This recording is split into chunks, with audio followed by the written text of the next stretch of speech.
Salut les amis, j'espère que vous allez bien. Aujourd'hui c'est la fête des mères et j'aimerais vraiment honorer toutes les mamans qui nous regardent, toutes celles qui ont été mamans et qui peut-être n'ont jamais eu d'enfants qui ont été visibles, j'aimerais aussi les honorer. Et toutes celles qui ont tellement envie de l'être et qui ne le sont pas encore, j'aimerais aussi les bénir, comme Julien l'a fait d'ailleurs juste avant moi. Donc, j'aimerais vous honorer les mamans, j'aimerais honorer toutes les vaillantes qui portent aujourd'hui la vie, qui sont enceintes et qui ont peut-être des nausées, qui se disent « mais oh là là, est-ce que je vais y arriver ?» Et puis, j'aimerais vous honorer parce que vous portez la vie, vous portez des destinées extraordinaires. Et ça demande du courage. C'est vrai que les hommes, ils voient des fois les femmes enceintes, ils ne savent pas quoi faire, ils se sentent impuissants. Mais je vous parle aussi à vous les hommes, parce que la fête des mères, c'est aussi pour vous, parce que vous réalisez que on a tous besoin d'un ventre pour nous propulser dans ce monde. Donc j'aimerais honorer les mamans qui prient pour leurs enfants, qui les couvrent dans la prière, qui les voient peut-être s'égarer, qui ne sont pas encore avec le Seigneur. Et puis j'aimerais vraiment vous bénir, vous encourager aujourd'hui pour vous dire que vos prières font vraiment la différence. Et puis j'aimerais aussi honorer toutes les femmes qui ont peut-être réalisé pendant le confinement ou aussi pendant une période de vie, tout d'un coup vous avez vu le potentiel chez vos enfants et vous avez compris en fait qu'une de vos missions c'était de voir le potentiel chez vos enfants, de les conduire, de les enseigner, d'en faire des disciples, parce que vous avez vu le potentiel et vous avez investi dans leur vie, vous avez investi votre temps, vous avez investi votre énergie, vous avez investi tout en fait pour les autres. Et c'est bien là le rôle d'une mère, et c'est ça qui est magnifique.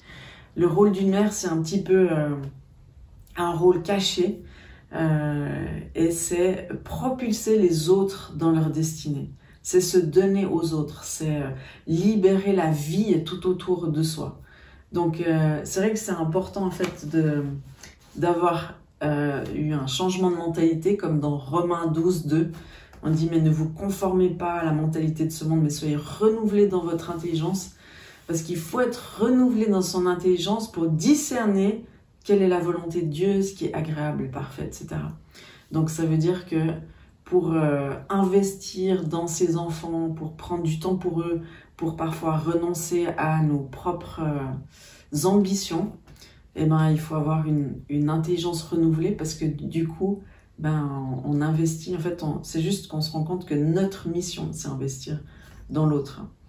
Et que de rechercher en fait à accomplir ses propres ambitions, on réalise une fois qu'on a cette intelligence renouvelée, c'est que ça produit pas la même satisfaction et que c'est pas à long terme, parce qu'en fait les enfants c'est à long terme, parce qu'on va voir en fait le fruit de notre investissement chez nos enfants, nos petits-enfants et nos arrière-petits-enfants.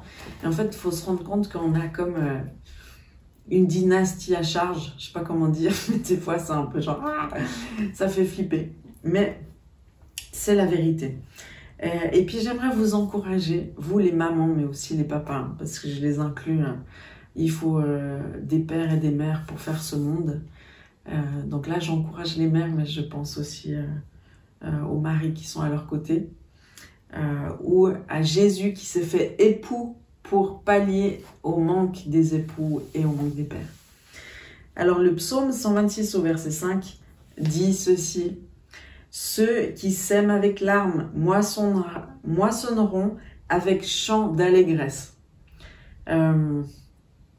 Ça c'est une parole qui s'applique, moi je me l'applique régulièrement en tant que pasteur, mais ça peut bien sûr s'appliquer en tant que mère, parce qu'on a semé dans les larmes.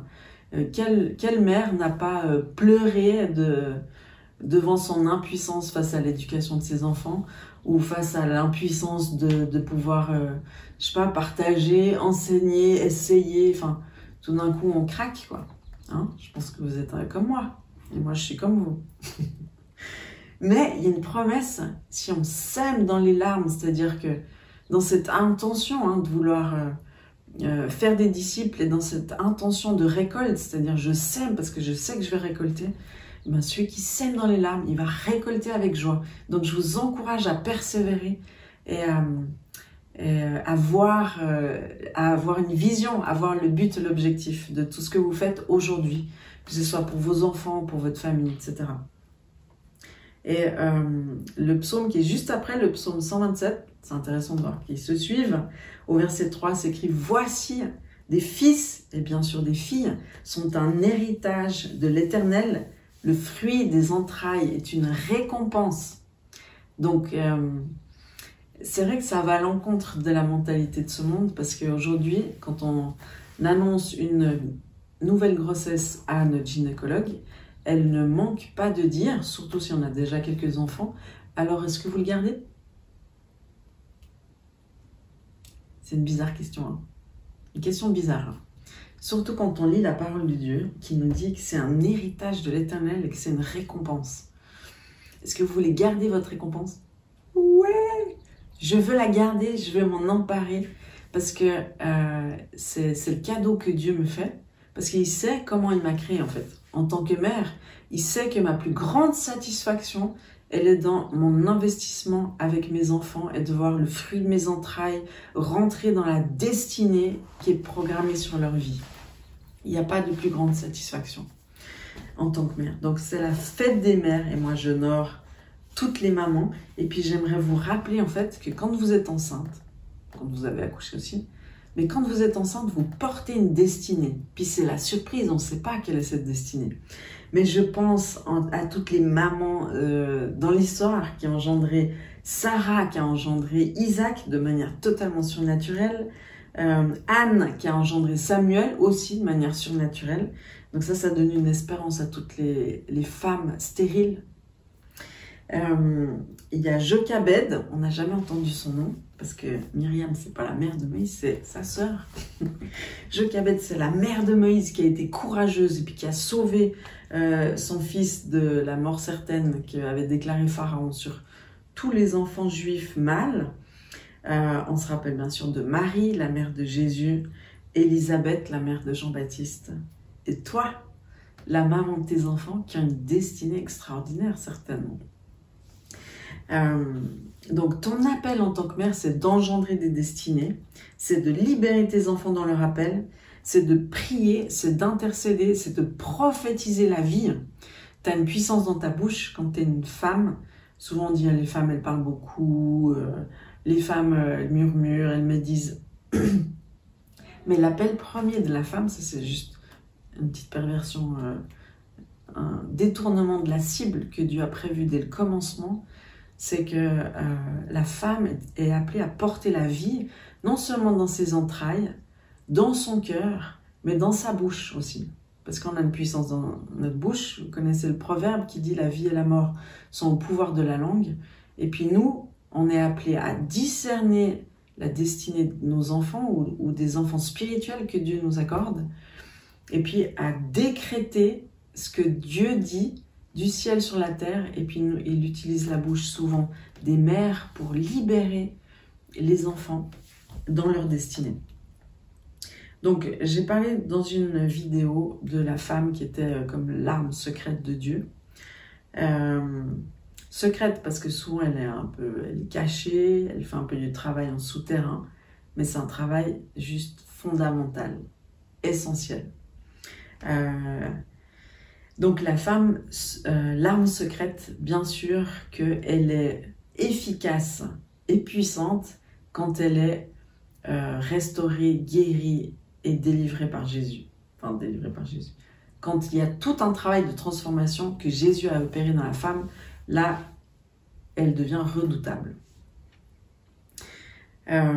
C'est un instrument de réveil. En fait, la femme guérie dans son identité et puis délivrée de tous les droits que l'ennemi pourrait avoir dans sa vie, c'est un instrument de réveil parce qu'en fait, Dieu a placé la femme comme dans un rôle clé dans la famille.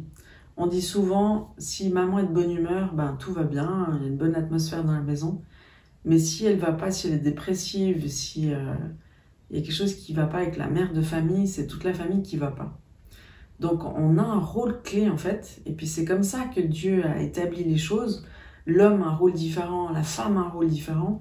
On sait que c'est sur les fondations de la famille que Dieu a parlé l'Église, quand il dit premièrement les apôtres, ensuite les prophètes.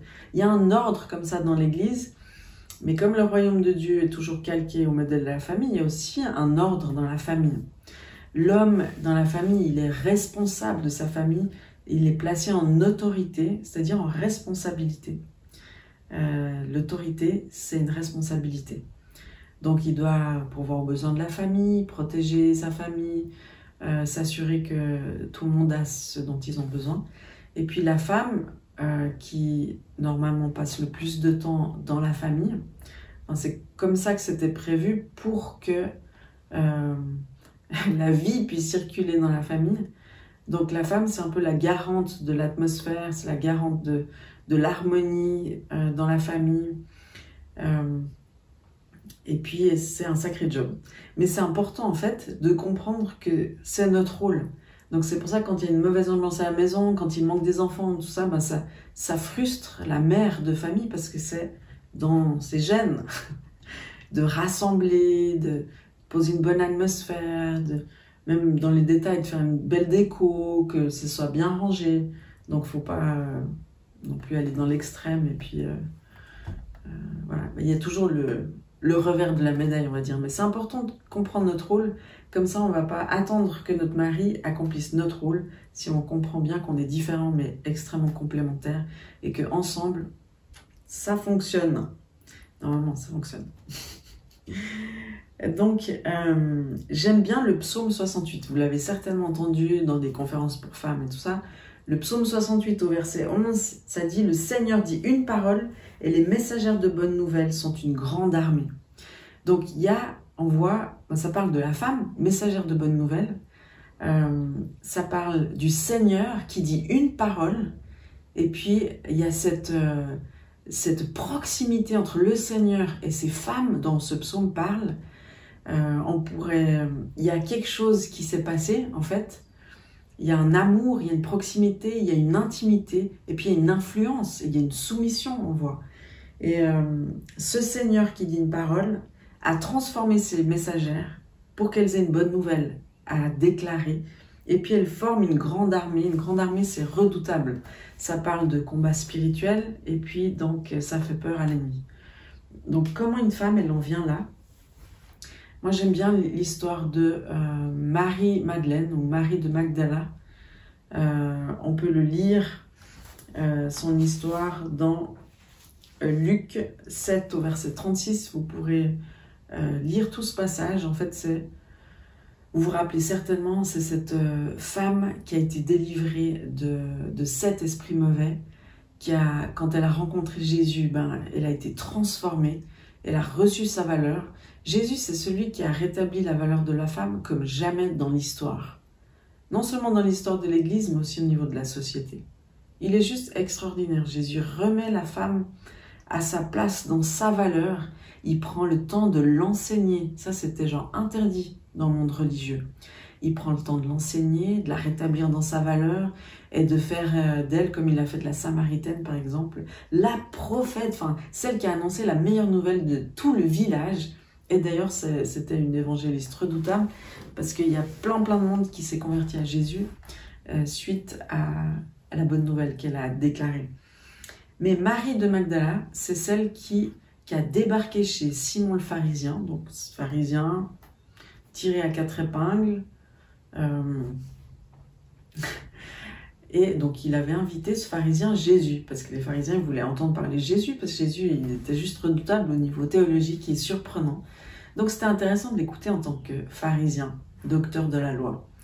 Donc il l'avait invité chez lui, et cette femme débarque dans la maison de Simon, cette femme qui avait une mauvaise réputation, et elle se jette aux pieds de Jésus, elle répand sur lui un parfum de grand prix, elle essuie ses pieds avec ses cheveux mouillés de larmes et elle exprime un amour extravagant.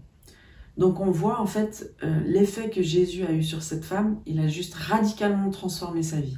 Il l'a établie dans son identité, dans sa valeur de femme, il l'a délivrée de tous les droits que l'ennemi avait dans sa vie, pas forcément de sa faute, hein, des droits de par des héritages, de par les abus des Romains, notamment sexuels peut-être sur elle, on n'en sait rien. Mais voilà, ça c'est la vie, notre passé. On a tous besoin d'être délivrés de droits que l'ennemi peut avoir dans notre vie et on a tous besoin d'être guéris dans notre identité. Et à ce moment-là, on peut pleinement suivre Jésus sans aucune retenue, sans aucune contrainte. Et notre vie peut être transformée et notre témoignage peut sortir de notre bouche et faire des ravages. Parce qu'on l'a vu dans Apocalypse 12, ils l'ont vaincu à cause du sang de l'agneau et de la parole de leur témoignage. Et ils n'avaient pas peur de perdre leur vie. Donc cette femme, Marie, elle était d'abord aimée, elle a été valorisée, elle a été guérie dans son identité, elle a été délivrée, elle a été préparée par Jésus. Elle était pardonnée, et c'est ça qu'on voit dans le passage avec Simon le pharisien, où Jésus, il lit dans les pensées de Simon, qui pense tout fort, en fait, il pense tellement fort que Jésus l'entend. Il dit, mais si cet homme était prophète, il saurait que cette femme est une pécheresse.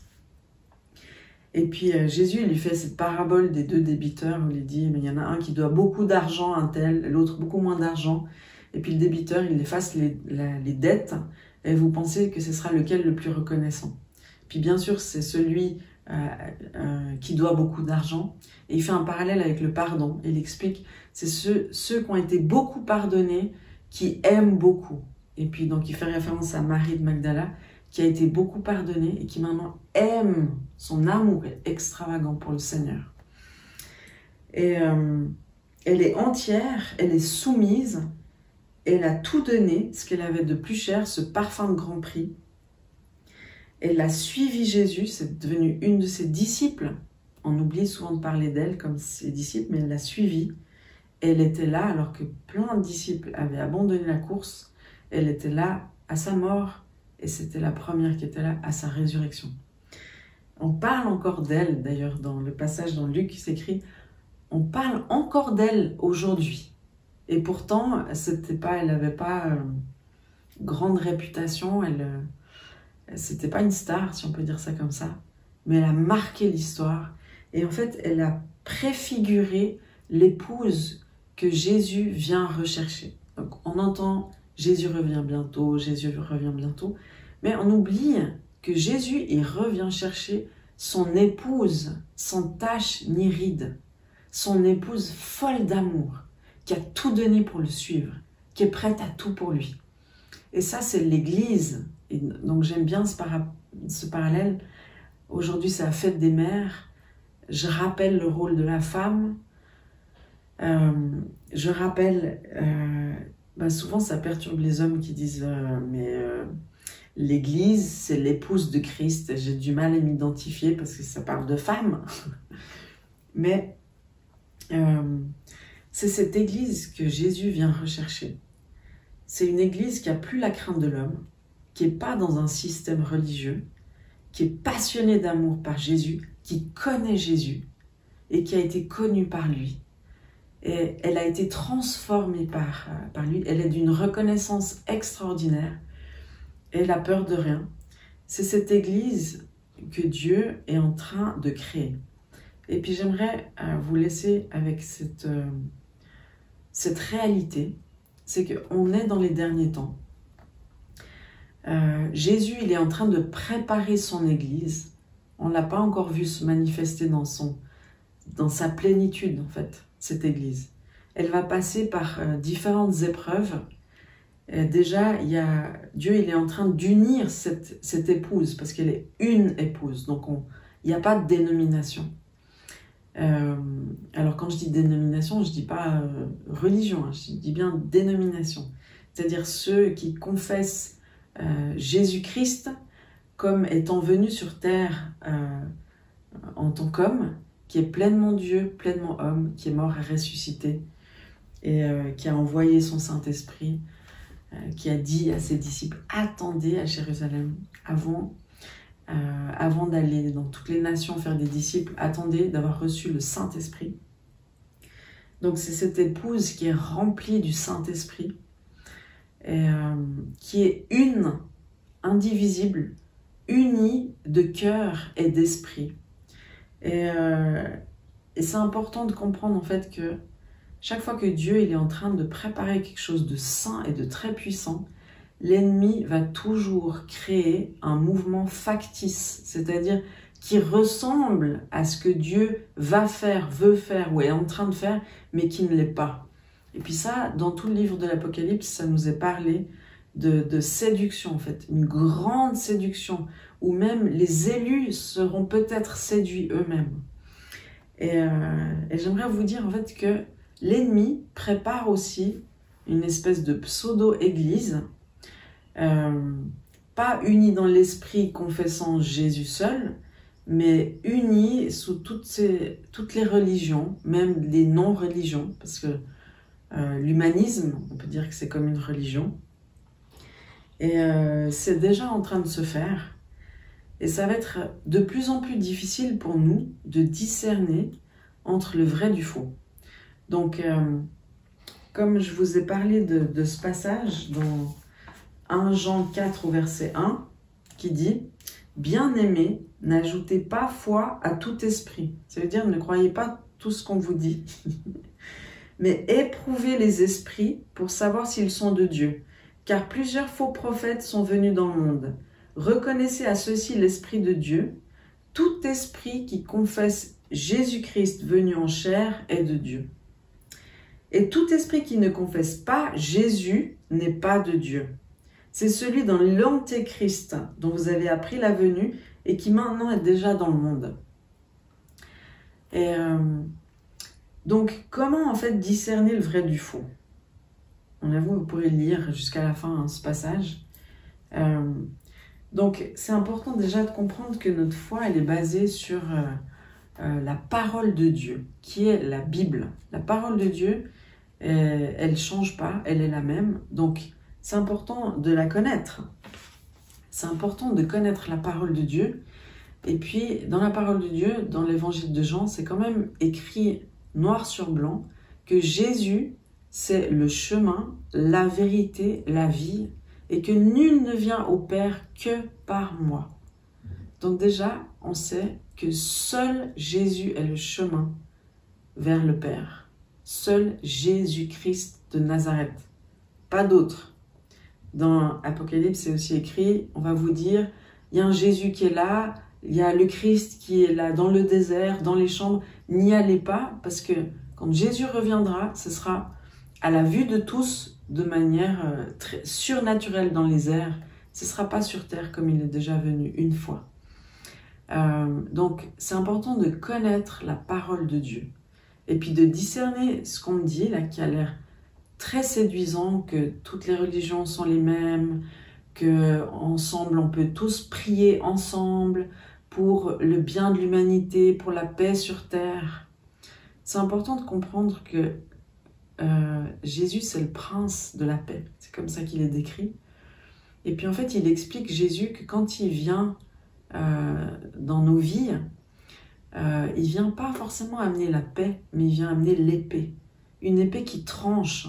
Parce que la vérité, en fait, elle tranche. Aujourd'hui, c'est compliqué de dire certaines vérités. Vous allez vite vous faire rejeter, suivant ce que vous allez dire, qui vient directement de la parole de Dieu. Vous pouvez le dire avec amour, avec sagesse, mais ça va trancher. C'est-à-dire qu'il y aura ceux qui vont vous écouter, comme ça nous précise dans le passage de 1 Jean 4 qui suit les versets que je viens de vous dire, où il dit, ceux qui vous écouteront, c'est ceux qui ont l'Esprit de Dieu. Et ceux qui ne vous écoutent pas, ils n'ont pas l'Esprit de Dieu. Quand je dis ceux qui vous écoutent, c'est pas que vous racontez n'importe quoi, mais quand vous parlez, quand vous prêchez l'Évangile. Donc on va être de plus en plus amené en fait à se positionner. Ça c'est la vérité, ça c'est le mensonge. On peut pas, parce que l'unité que Dieu est en train de créer dans son Église, son épouse, c'est une unité spirituelle que le Saint-Esprit provoque. Mais seul le Saint-Esprit peut le provoquer. Et puis vous comprenez bien qu'on ne peut pas prier avec n'importe qui parce qu'on n'a pas le même Dieu. Nous, on prie Jésus et on ne peut pas prier avec quelqu'un qui prie un autre Dieu parce que, je viens de vous le lire en fait, on ne peut pas se lier avec d'autres personnes qui prient d'autres dieux, ça n'a aucun sens. On est ensemble et on invoque le même Dieu. Donc l'unité ne peut pas se faire à n'importe quel prix et certainement pas au nom de l'humanisme. Alors il y a plein de choses qu'on peut faire qui sont des bonnes choses, mais c'est vrai que l'humanisme c'est quelque chose de très très séduisant. Et alors que le tranchant de la parole de Dieu, qui nous est décrit comme la parole de Dieu est vivante et efficace, mais elle est plus tranchante qu'une épée à double tranchant. Elle sépare âme, esprit, elle sépare jointure et moelle. Et c'est quelque chose de très précis et de très pointu. Mais elle est là aussi pour nous séparer du mensonge, pour nous séparer de la séduction, pour nous séparer du mal. Donc à un moment donné, il faut connaître sa parole. Donc je vous encourage à lire la parole de Dieu au quotidien. Prenez du temps pour le faire. Prenez des plans de lecture. Aidez-vous avec le site Bible Project en français. Comme ça, vous pouvez avoir une vue d'ensemble des différents livres de la Bible que vous pouvez lire. C'est important de passer du temps avec Jésus, de connaître Jésus, de connaître sa voix, parce qu'on dit que les brebis, elles reconnaissent le bon berger à sa voix, elles reconnaissent la voix du bon berger, et d'être connu par Jésus, parce que Jésus, il a besoin de nous connaître, parce que la vie éternelle, c'est de le connaître. Et puis, il y a ce fameux passage qui est redoutable, qui dit, mais Seigneur, on a chassé les démons en ton nom, on a guéri les malades en ton nom. Et puis Jésus dit, loin de moi, je ne vous connais pas. Donc ce qui est important, c'est d'avoir une relation personnelle avec Jésus, d'être connu par lui. Comme Marie de Magdala, elle était connue par lui. Et ce qui est important, c'est de prier, c'est de louer, c'est d'être connecté dans l'esprit, et d'être fortifié dans son esprit, pour être aussi capable de discerner. C'est un don du Saint-Esprit, hein, le discernement des esprits, mais on va en avoir besoin plus que jamais. On ne pourra pas se fier à la parole de un tel. On doit tout tester dans l'esprit. Je reçois le Saint-Esprit, tout le monde reçoit le Saint-Esprit. Pourquoi? Justement pour ne pas être séduit par différentes doctrines, et puis plus on va aller de l'avant, plus il y aura des doctrines qui sont extrêmement séduisantes dans l'Église. Donc tu devras tester ce que tu entends par le Saint-Esprit qui habite en toi. Et puis notre travail de pasteur, c'est pas de vous dire quoi faire, mais c'est de vous conduire à vous connecter au Saint-Esprit, à Jésus, à Dieu le Père, pour que vous soyez autonome dans votre discernement et que vous soyez capable de discerner. Parce que le problème qui s'est passé dans les différentes persécutions dans l'histoire, c'est que ceux qui ont été les persécuteurs ont toujours éradiqué les autorités spirituelles en premier pour que le peuple qui reste soit genre coincé, abandonné, ne sachant plus comment faire. Donc c'est pour ça que c'est très important d'être autonome dans notre relation avec le Saint-Esprit. Et nous, en tant qu'Église, en tant que ministère, on vous aide, on vous coach à grandir quand vous êtes comme des bébés dans la foi, à devenir mature le plus rapidement possible, à vivre vos guérisons intérieures et vos délivrances le plus rapidement possible. Donc, je le répète, hein, la guérison et la délivrance, c'est pas optionnel en fait. C'est le seul moyen de rentrer dans notre appel et c'est le seul moyen de pouvoir discerner en fait où on est pour pas être pris par un mensonge ou un autre et d'être libéré par la séduction, le mensonge, etc. Et il y a une autre femme extraordinaire dont j'aimerais vous parler, c'est Déborah, parce qu'en fait, on voit qu'il y a un ordre divin. Quand on rencontre Jésus, ben, on devient comme folle dingue de Jésus. C'est dans le même ordre. En général, on est amoureuse avant de devenir mère. Dans l'ordre, on est d'abord épouse avant de devenir mère. Ça, c'est l'ordre divin. C'est comme ça que Dieu l'a prévu pour notre bien. Et dans l'esprit, c'est aussi la même chose. On devient comme épouse de Christ, et puis Dieu fait de nous une mère en Israël. Et c'est ce qu'il a fait de Déborah. Donc je vous lis, c'était une des juges qui est venue à la suite quand Jésus est mort. Le peuple juif s'est choisi des juges. Donc dans Juges 5 au verset 7, c'est écrit « Les chefs étaient sans force en Israël, sans force ». C'est précisé 2 fois. Quand je me suis levée, moi, Déborah, quand je me suis levée comme une mère en Israël. Et donc Déborah, elle était mariée, c'était une juge, elle était prophète, et puis on venait la voir pour des conseils, pour être jugée, etc. Et c'était une gouvernante politique, si on peut dire ça comme ça. Et c'est intéressant de comprendre en fait que le rôle de mère, c'est un rôle de gouvernance. C'est un rôle d'autorité. C'est un ministère en soi. Moi, c'est vrai que j'ai rencontré beaucoup de femmes qui m'ont dit « Mais moi, j'aimerais tellement être dans le ministère, je sens que Dieu m'appelle. Puis là, je suis coincée avec mes enfants à la maison. C'est quoi mon ministère? Je veux avoir du temps pour servir dans l'église. » Alors qu'en fait, il faut comprendre que ton premier ministère, celui d'ailleurs qui va te rendre légitime pour un autre ministère dans l'église, c'est ton ministère de mère. C'est comment tu gouvernes dans ta propre famille.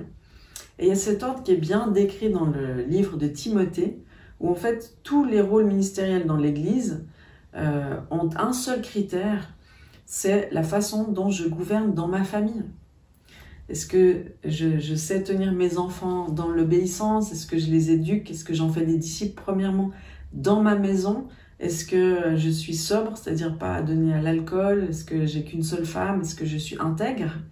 Et ça, c'est les critères qui me valident pour le ministère plus tard. Et puis, il faut comprendre qu'on est souvent dans des saisons, que comme Moïse n'est pas rentré dans le ministère avant 80 ans, comme Joseph n'est pas rentré dans le ministère où il n'a pas gouverné aux côtés de Pharaon avant un certain temps, on passe tous par un processus, par une école. Et puis l'école de mère, ça c'est une école de ministère unique en son genre, mais hautement efficace. Parce qu'en fait, les rôles du ministère, que ce soit pasteur, que c'est tous ces rôles-là, c'est des rôles de mère et de père spirituels. Donc, vous comprenez bien que mère, c'est un ministère. Donc, vous ne pouvez pas me dire, je n'ai pas de ministère. Et même si vous n'avez pas d'enfant naturel, Dieu peut pourvoir sans aucun problème en enfants spirituels. Donc les enfants, on investit en eux, on les enseigne, on prie pour eux, on leur montre l'exemple, ils marchent avec nous. Parce que faire des disciples, c'est marcher avec quelqu'un, comme Jésus l'a fait. Il a enseigné ses 12 disciples juste en marchant avec eux. Et ils pouvaient voir le modèle Jésus sous leurs yeux dans toutes les situations. Et ça, c'est ce que nos enfants voient de nous. Ils nous voient sous tous les angles. C'est pour ça qu'ici, ils nous voient prêcher le dimanche à l'église et puis être mielleux avec tout le monde. Puis à la maison, on est les pires tortionnaires. Ça va les rebuter de l'évangile. Donc c'est important en fait de comprendre que notre maison, c'est notre premier ministère. Puis c'est aussi ce qui nous apprend la maîtrise de soi. C'est ce qui nous permet de se dire « Ah ben là, j'ai besoin d'être délivré de la colère », etc. Donc c'est un beau ministère, mère. Et c'est comme ça qu'elle a influencé en fait tout Israël. Elle était mère en Israël. Et donc ça confronte tous ceux qui sont peut-être pas tout à fait d'accord avec le ministère féminin. C'est important de voir que dans la Bible, il y en a plein des exemples de ministères féminins tout à fait équilibrés. Et à la fin du livre du juge, quand on parle de Déborah, c'est dit que pendant 40 ans, elle avait permis à ce que le pays soit en paix. C'est-à-dire que, vous voyez dans l'histoire du peuple d'Israël, quand ils sont en paix, c'est en général qu'ils obéissent au commandement de Dieu. Et quand ils commencent à adorer des idoles, là, les problèmes arrivent. Ils sont confrontés à toutes sortes d'ennemis et puis ils sont tout à fait mal en point. Et après, ils se repentent, ils cherchent la face de Dieu et Dieu les rétablit. Et c'est un petit peu une histoire comme ça, un scénario récurrent, mais qui nous apprend une chose, c'est que quand on obéit à Dieu, quand on se soumet à sa parole, eh ben, il y a quelque chose du domaine de la paix qui est manifeste dans nos vies. Donc voilà, Déborah, Marie-Madeleine, Marie de Magdala, c'est des beaux exemples pour nous. Et puis j'aimerais aussi saluer tous les papas qui sont à côté des mamans et qui les aident à accomplir leur rôle. Et j'aimerais honorer tous les époux qui sont fidèles à leurs épouses et qui savent les valoriser. Et j'aimerais vraiment bénir vos familles, bénir votre cœur de mère, déclarer que vous êtes des Déborah et que vous êtes en train de vous lever avec cette conscience que vous pouvez vraiment faire une différence dans ce monde. Il y a ce fameux poète que j'ai cité plein de fois qui dit que celle qui allaitent, c'est celle qui influence les nations en fait. C'est parce que c'est ce rôle clé d'engendrer des destinées. C'est ce rôle clé de faire des disciples. Et ça, c'est votre ministère, toutes les mamans qui m'écoutent. Et puis, n'oubliez jamais, si vous dites « Ah, mais j'ai raté ci, j'ai raté ça dans ma vie. Ah. » S'il vous plaît, c'est pas le temps de vous flageller, c'est le temps de célébrer qui vous êtes. Parce qu'avec Jésus, il y a toujours une deuxième chance qui est là pour vous. Et puis, peut-être qu'aujourd'hui, c'est votre deuxième chance. Vous pouvez rentrer pleinement dans la destinée que Dieu a pour vous. C'est jamais trop tard, jusqu'à la fin de votre vie. Donc, soyez bénis, on vous aime fort, on se réjouit de vous voir et de vous faire des gros câlins bientôt. Bye bye.